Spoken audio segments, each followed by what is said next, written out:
मझहर खान 1979 मध्ये संपर्क या चित्रपटातून बॉलिवूडमध्ये एंट्री करणारा सुपरस्टार, पण त्याला खरी प्रसिद्धी मिळाली 1980 मध्ये आलेल्या शान या सुपरहिट चित्रपटातून।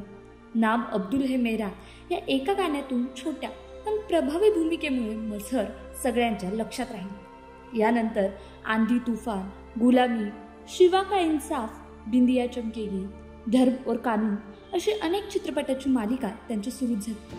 पण बॉलिवूडमधली चकाकी टिकवून ठेवणं सोपं नव्हतं। अनेक चित्रपट असूनही मझहर यांना हवं होतं तसं यश त्यांना मिळत नव्हतं। व्यक्तिगत आयुष्यातही तितकंच वादळ सुरू होतं। सुरुवातीला अभिनेते दिलीप कुमार यांची भाची रुबीना सोबत त्यांनी निकाह केला, पण संसार फार काळ टिकला नाही।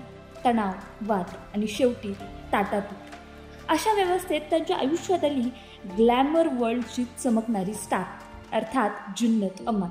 दोघं जवळ आले, प्रेमात पडले आणि लग्न केलं। मझहर यांना वाटलं होतं की जिन्नतच्या सहकार्याने त्यांचं करिअर पुन्हा फुलून येईल, पण दुर्दैवाने तसं झालं नाही।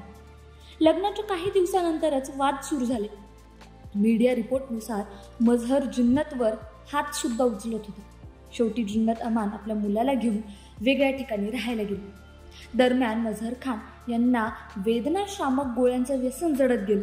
दिवसाला 7 वेळा पेन किलर घेण्याची वेळ आली। या सवयीचा परिणाम त्यांच्या किडनीवर झाला व दीर्घकाळ आजाराशी लढून अखेर 16 सप्टेंबर 1988 रोजी वयाच्या केवळ 43व्या वर्षी मझहर खान यांनी जगाचा निरोप घेतला।